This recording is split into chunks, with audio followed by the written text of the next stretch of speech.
As they got near the entrance while all the paparazzi were snapping photos, Vito Booker got Britney's attention and tried to pressure her to go out with him. Kevin didn't hesitate to insult the man. Vito's facial expression changed instantly. He stared at Kevin fiercely and said, "Who the hell are you talking to? Don't think that you're just special because you're at Britney's side. You're just a stinking bodyguard." "Please show more respect, Mr. Booker. You're talking to the CEO of Williams Media," Charity informed him. "What the hell are you talking about? Your CEO is just a spoiled brat who isn't even old enough to grow a beard," Vito sneered. "And what's he doing wearing sunglasses at night? His future doesn't look that bright to me." "And you don't know how to keep your mouth shut," Kevin said angrily. Actually, Kevin had decided to wear sunglasses so that no one could recognize him. He'd almost pulled it off until he ran into this dumbass Vito Booker. "What the hell did you say?" Vito replied furiously. "So what if you're the head of Williams Media? How many connections could a brat who's still wet behind the ears have anyway?" Then Vito got in Kevin's face and shoved his finger in his chest as he shouted, "I'm not afraid to tell you this. If you know what's good for you, you'll turn Britney over to me right now. Otherwise, Williams Media will disappear from the entertainment industry in a New York minute." The altercation attracted a lot of attention, but no one came forward to stop him. First of all, they knew how much influence Vito had, and second of all, no one knew how powerful Kevin was, so they wisely chose to stay out of it. "If you want to keep your finger, you'll take it back right now," Kevin said coldly. He hated having people scold him like that. "Who do you think you are?" Two burly men immediately walked over and stood next to him. They were security experts that he had spent a large amount of money to hire. "There are too many people out here. If you have the guts, follow me to the men's room," Vito said with a confident sneer. "No problem. Do you really think I'm afraid of you?" Kevin retorted. "It just so happens that I have a score to settle with you." Kevin had been wondering why Britney was so popular but couldn't get any advertising contracts lately. It was only when he heard Vito threaten her that he understood the source of the problem. "If you knew any better, you'd be very afraid right now. But if you're foolish enough to face me, I'll be waiting for you," Vito warned him. Then he left with his men. When the crowd saw this, they all shook their heads. Kevin had led Williams Media brilliantly lately, but he was still very young and they knew how powerful Vito was. In the entire entertainment industry, nobody dared to stand up to him, so a lot of bystanders were worried about the future of Williams Media. It would be a shame for the leading company in Chicago to collapse just like that. However, Kevin wasn't afraid at all. He'd been dealt a good hand, but he just hadn't shown all his cards to the public yet. Also, Kevin could tell that Vito's two bodyguards would be no match for him. He could beat them with one hand tied behind his back. "Please, Kevin, don't go." Britney tugged on Kevin's arm and pleaded with him as he started walking towards the men's room to fight with Vito. "Kevin, listen to me. Don't let your emotions affect your decisions. The Booker Phoenix Corporation is very powerful in the entertainment industry. We don't want to start any conflict with them," Charity said as she also tried to persuade him. Although she had only been involved in the entertainment industry for a short time, Charity had a general understanding of the situation. She knew very well that Vito wasn't someone you should provoke. "Kevin, let's just forget about it," Britney urged him. She thought that Kevin was only doing this to stand up for her. "It's okay. We're all adults here. But don't worry. We're not going to fight in a public place like this," Kevin said casually.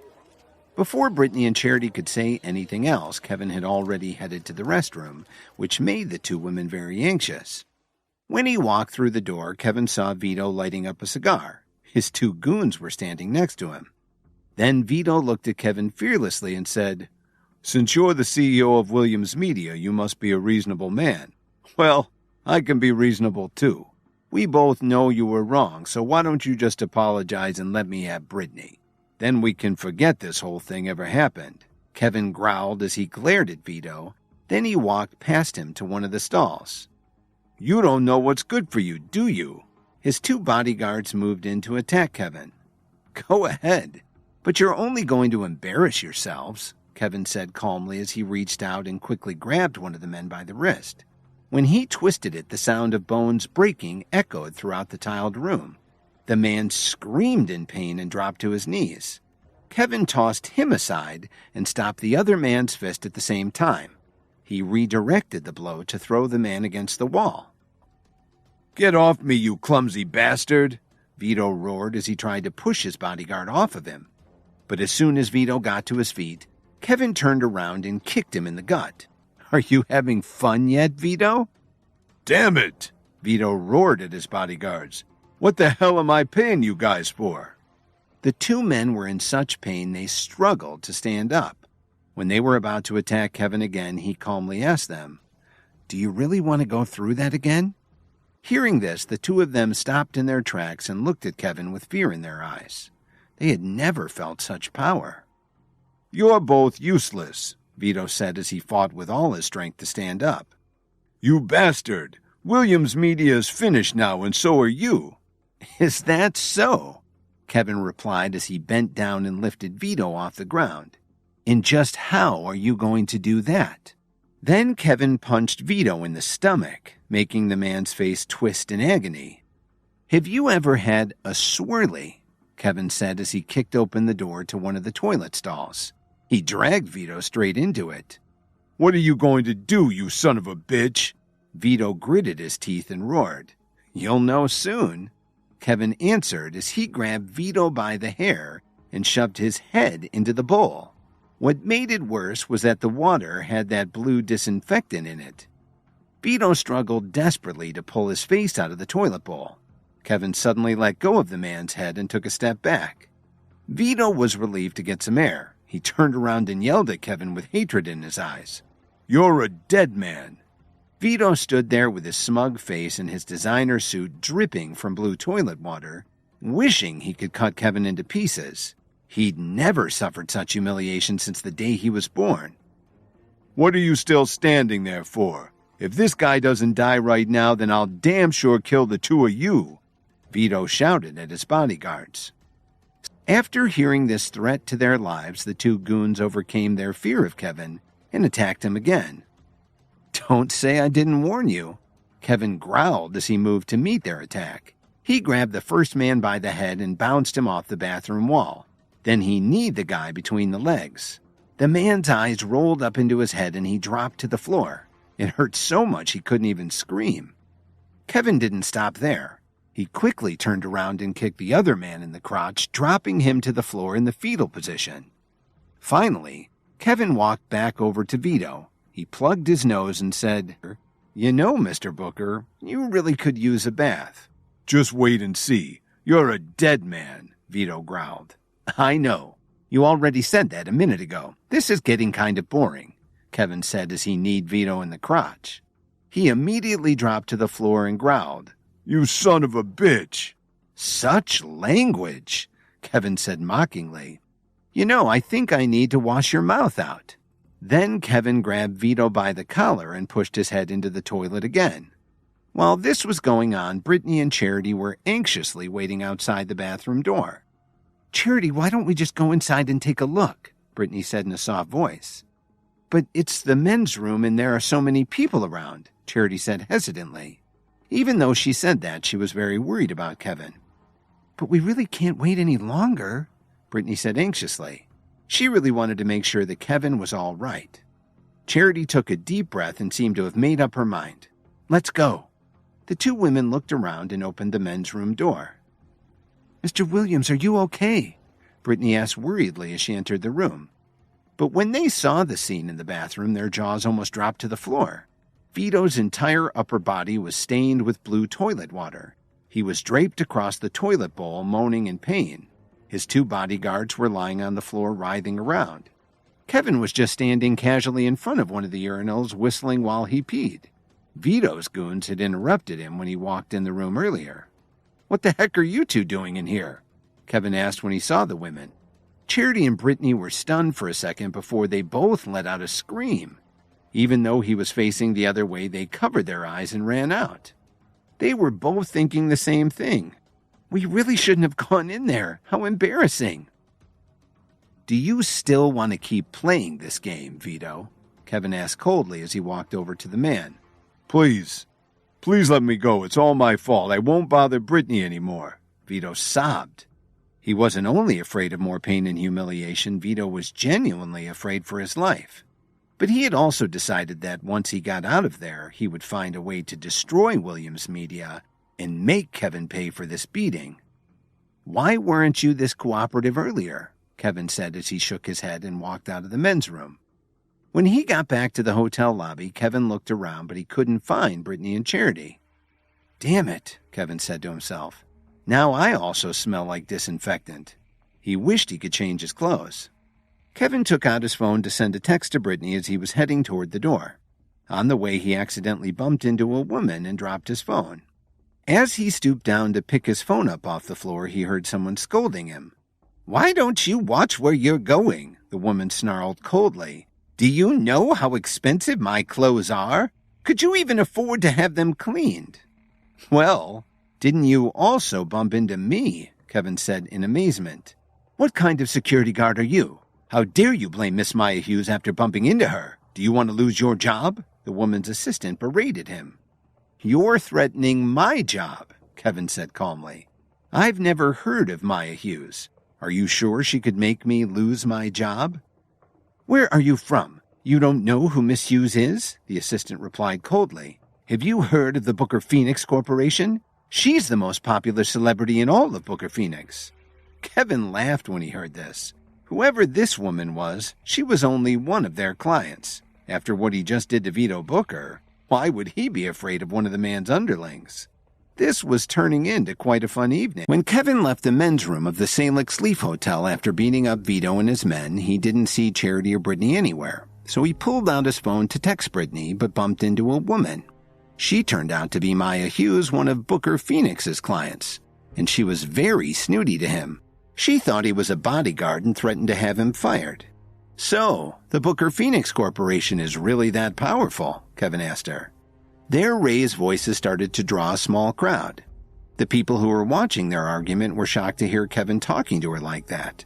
They knew how important she was in the entertainment industry. Maya was so angry that her voice started to tremble. "Is there something wrong with you? Don't you have any manners?" She was scheduled to go on stage and sing a few of her new songs later, but had lost her diamond bracelet. When Kevin bumped into her, she was anxiously looking for it. Kevin seemed like a good target for her to vent her anger. Just then, Vito limped out of the men's room with some help from his bodyguards. He'd cleaned himself off, but he still smelled pretty horrible. Needless to say, he was no longer in the mood for a banquet.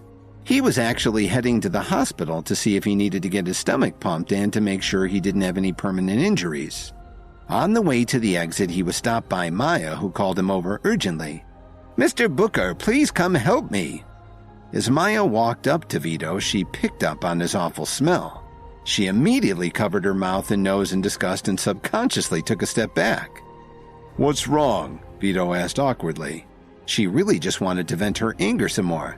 "This oaf of a security guard knocked me over and then said it was my fault." "I'll teach the guy a lesson," Vito replied as he started to get angry. Just about everyone in the entertainment industry knew that Vito was a... He'd had an affair with just about every female client who worked with his company. Maya was next on his list, even though she didn't know it yet. "That's great, Vito," Maya said as her face lit up. She turned around and pointed at Kevin, who was standing nearby. "It's that blockhead." "Him?" Vito asked awkwardly. His bodyguards were as stunned as he was. Vito obviously hadn't gotten over what had just happened in the men's room. After all, he was on the way to the hospital to get checked out. "Mr. Booker, I think there must be something wrong with how your company manages its clients. They can be very rude," Kevin said with a sneer. The onlookers were shocked to hear him say this and started whispering to each other. Maya put her hands on her hips and said, "Vito, I want you to do something about this right now. If you don't throw him out in the street immediately, I'll be too upset to go on stage." "Shut up," he interrupted her. "Him again," Vito thought to himself. "I'd better not provoke the guy right now. I'll get my revenge later." "Why are you being so mean to me, Vito? It was clearly his fault," Maya said in confusion. Vito was usually so friendly to her. Why was he scolding her to defend a lowly security guard? Seeing Kevin smile at him, Vito took a deep breath, and while still feeling the pain from the beating he'd just gotten, he put his hand on Maya's shoulder and walked her over to Kevin. "Do you know who this person is?" Vito snarled. "This is the CEO of Williams Media. You're messing with the wrong guy. Just hurry up and apologize to Mr. Williams. And if he doesn't accept your apology, we're canceling your contract," Vito explained to her. Maya felt her legs grow weak. She suddenly realized that she'd been insulting someone very important for her career, not just some random security guard. "I'm sorry, sir. I really shouldn't have spoken to you like that," Maya said meekly. Everyone who saw this happen started to chatter. When they realized that Kevin was actually one of the guests of honor at the banquet, they felt extremely lucky to see him in person. But some of them were still shocked that Kevin had been able to unnerve Vito like that. "I don't have time for people like you," Kevin said calmly as he walked out of the hotel lobby. Now Vito really wanted to get revenge. A few minutes later, Kevin got to the underground parking garage. Suddenly, he felt someone hit him from behind and he blacked out. A while later, Kevin opened his eyes again. He was surprised to see that he was in handcuffs. He was even more surprised to see Gwen Archer sitting on the sofa holding a glass of red wine. "So, you're finally awake," Gwen said to him as she swirled the wine in her glass. "Miss Archer, why have you done this? Have you forgotten that I saved your life?" Kevin asked her. He was bewildered by the whole situation. "It's true that you saved my life, but I also gave you the ingredients that you used for the pill that helped you make so much progress. So as I see it, we're even," Gwen said with a straight face. Okay, Kevin replied. "As long as our debt is settled, then what am I doing here? Do you have a crush on me?"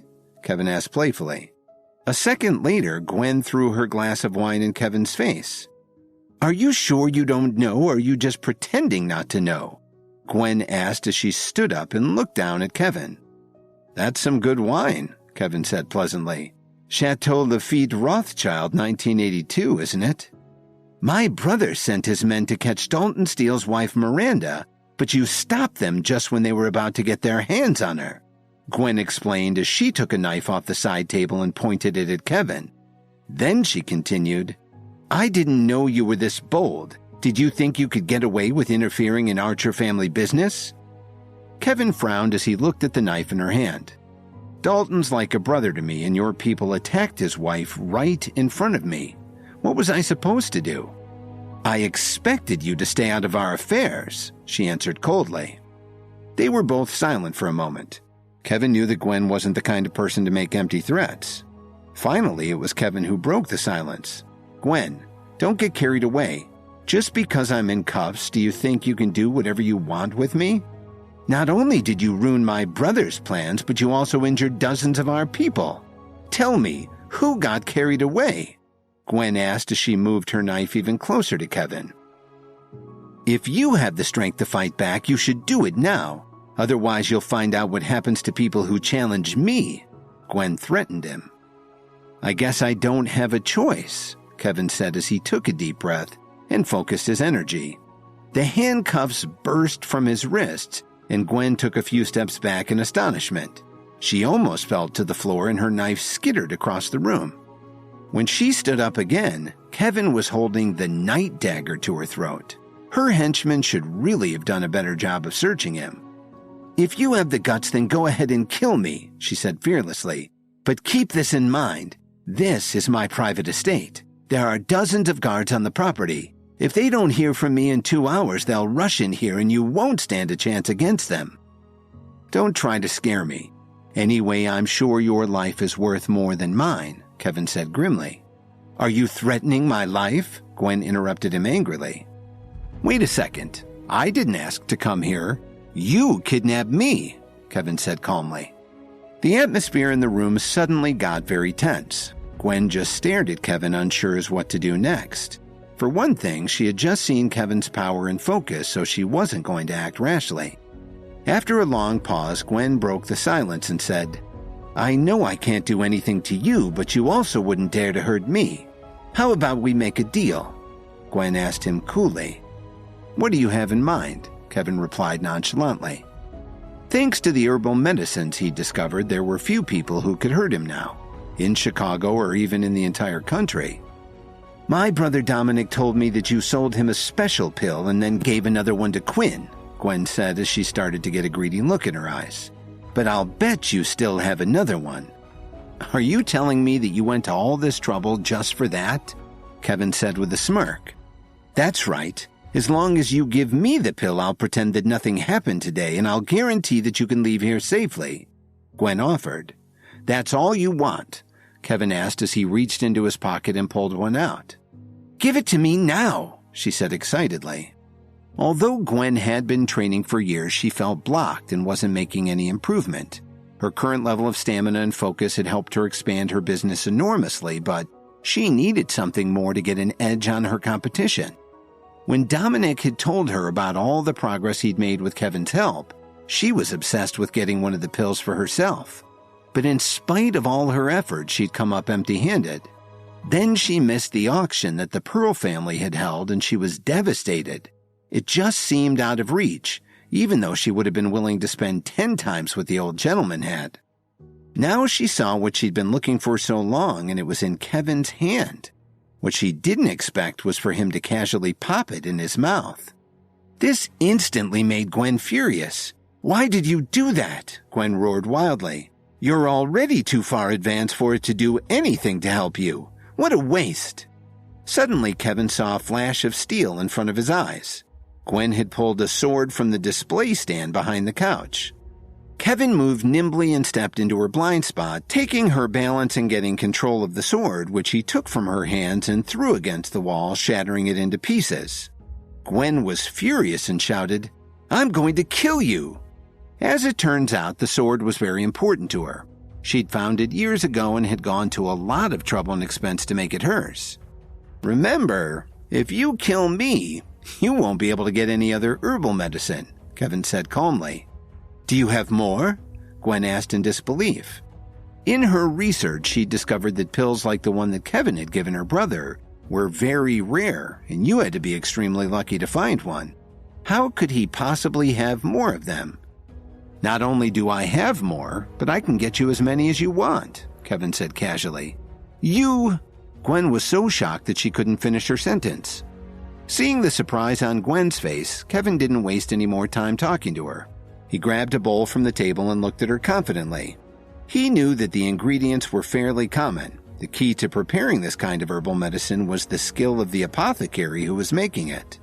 After spending all that time with his mentor, the Night King, concocting a pill for Gwen Archer would be a piece of cake. Be careful, that's a very valuable bowl, Gwen warned him. Do you want the pill or don't you? Kevin asked her. Kevin had been kidnapped by Gwen Archer and taken to her estate. She wanted him to give her a pill like the one he'd sold to her brother Dominic. Kevin broke his restraint, and after some struggling and heavy negotiating, he agreed to use his skills to make her a pill. Using common ingredients that were in Gwen's home, Kevin knew that he could concoct the correct herbal medicine for her.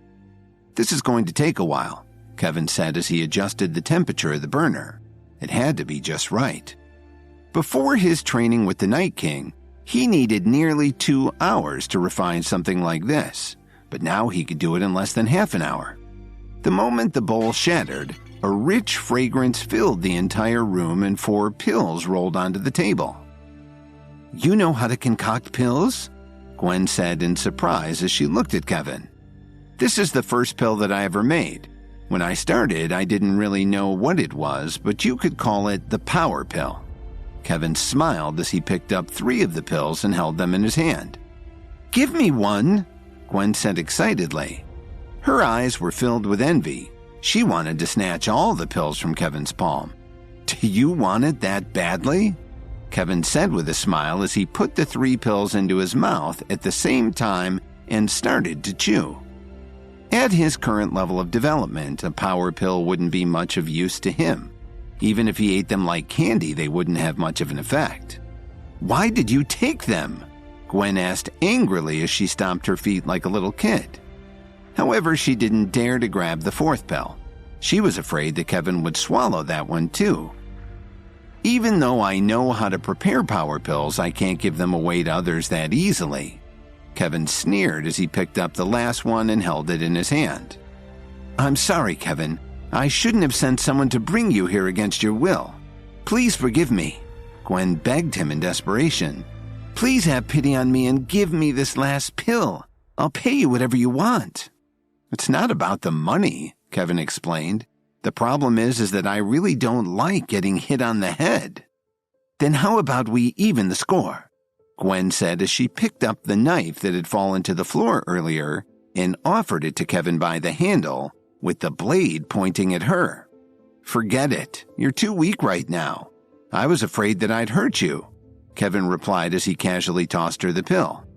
Kevin knew very well that he was on Gwen's turf. The place was filled with guards who would give their lives for her.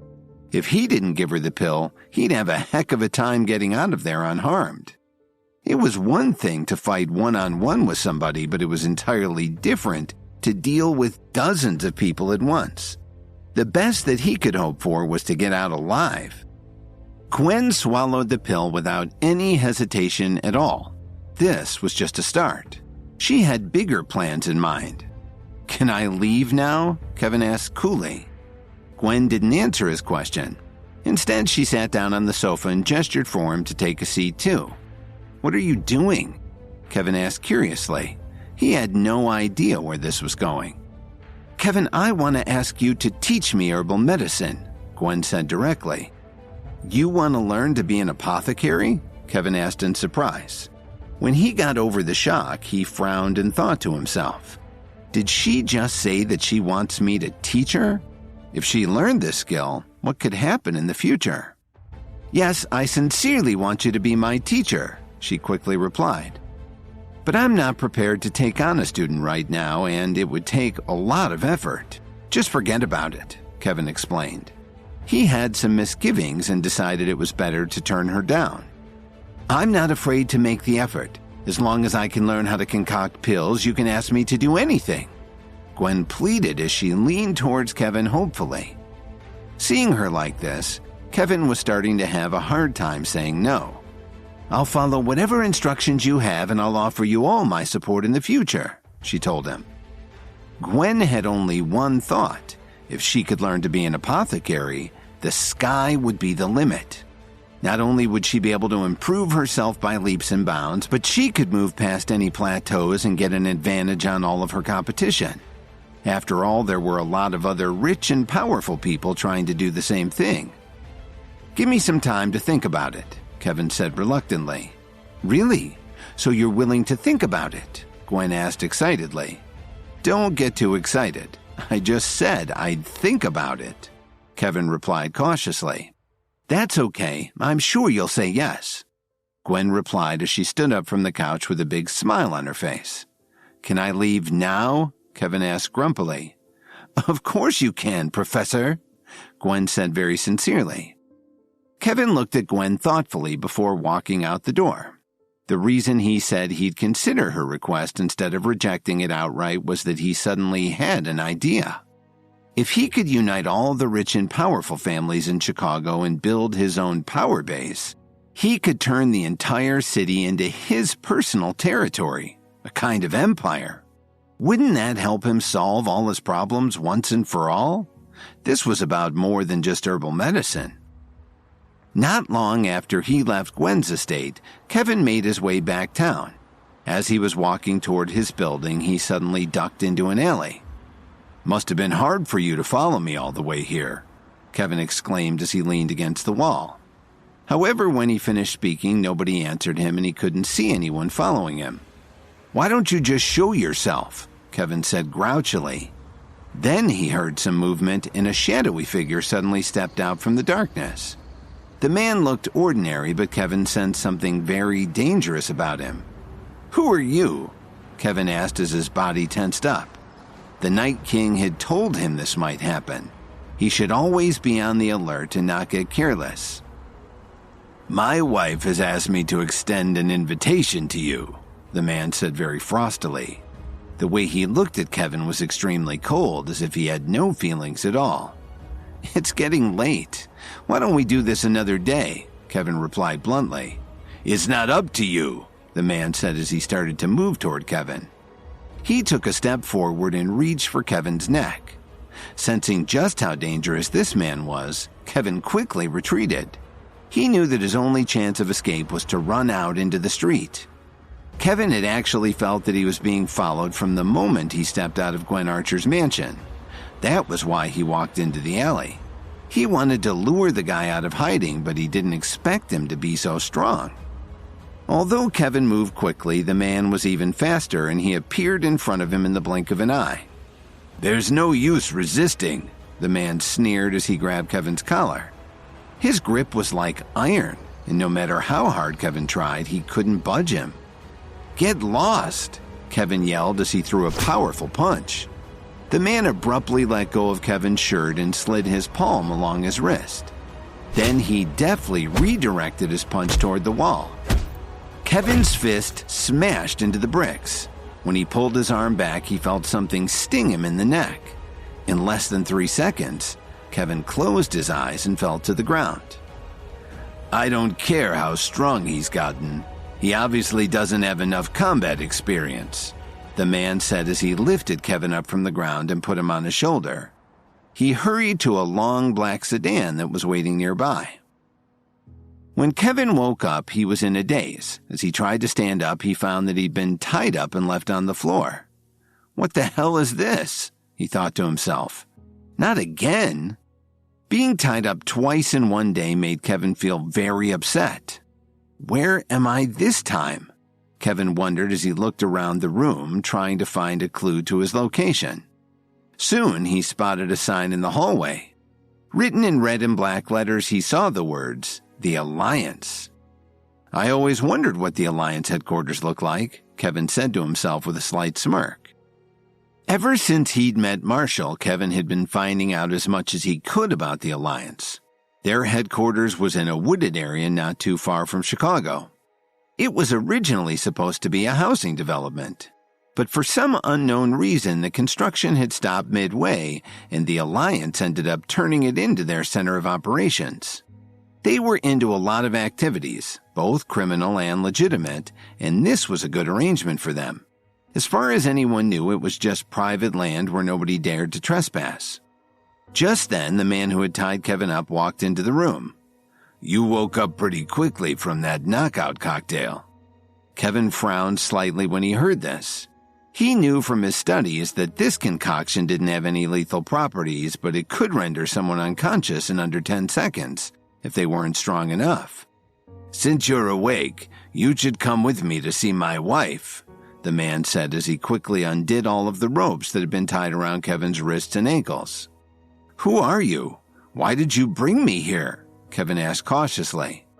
"You'll find out soon enough," the man said as he led Kevin outside and headed for one of the other buildings in the woods. Kevin stretched his numb hands and feet before following him. He was glad to be freed from the ropes, but he knew that he wasn't free to leave. Since this was the Alliance headquarters, there would naturally be many experts around. He knew that he didn't yet have the skill to deal with them, so he was stuck here for now. Along the way, Kevin was stunned by the surrounding scenery. There were all kinds of exotic herbs and flowers growing on both sides of the road. "Imagine the medicines I could make with all of this," Kevin thought to himself. He decided that he would pick some of these herbs before he left. It was worth the risk. About 10 minutes later, Kevin was stunned when they stepped into a clearing. No one would have thought that the Alliance would erect such a magnificent building in the middle of the woods.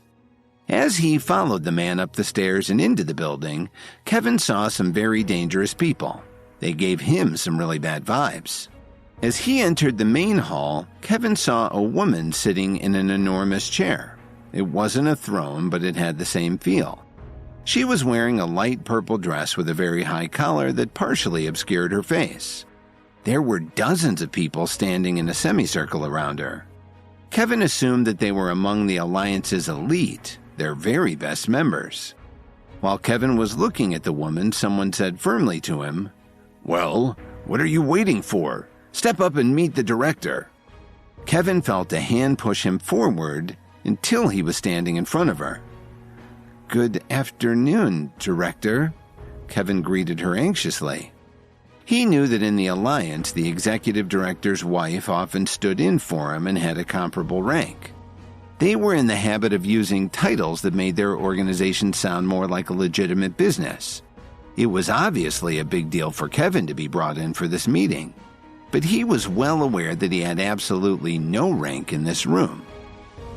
"Are you Kevin Williams?" the director asked in a very powerful and dignified tone that you couldn't help but respect. "Yes, I am," Kevin replied as he nodded his head. "Do you know why I invited you here?" she asked him. "To tell you the truth, I have no idea," Kevin answered honestly. But inside he was thinking, "Invited? I was followed, drugged, and tied up." Kevin was also worried about something else. In his training, he'd learned a lot of the Alliance's secret recipes and techniques. It would be really bad for him if these people ever found out. "You don't have to be so reserved. I called you here to ask you something very important," the director said quietly. "Did you save a few women from the myriads recently?" Kevin was stunned when he heard this. Of course he remembered doing that, but he didn't know why the director of the Alliance would be interested in it. "Did you know who these women were? Why did you let them go for no reason?" she asked plainly. "To tell you the truth, they were in real trouble. I let them go because I knew they were in the Sideros Alliance, which is connected to you, and I was concerned with their safety." "Did something happen to them after they left?" Kevin asked in confusion. "No, they're fine. But you may not have known that they were candidates for promotion to the position of administrator in the Alliance. They're very important to us," the director explained. "That's why I had you brought here. I'd like to reward you," she said pleasantly. Kevin's face lit up when he heard her say this. He knew that in the Alliance they had a director, several administrators, and 4 kings. The title of king was a holdover from the days before they tried to sound more businesslike. They used to be called kingpins. His mentor, the Night King, was one of them, but Kevin was probably the only one in the room who had ever seen his face. Strangely enough, the people in these positions rarely use their given names with anyone, just their titles. Kevin had never expected his act of kindness to the women to have had such important consequences.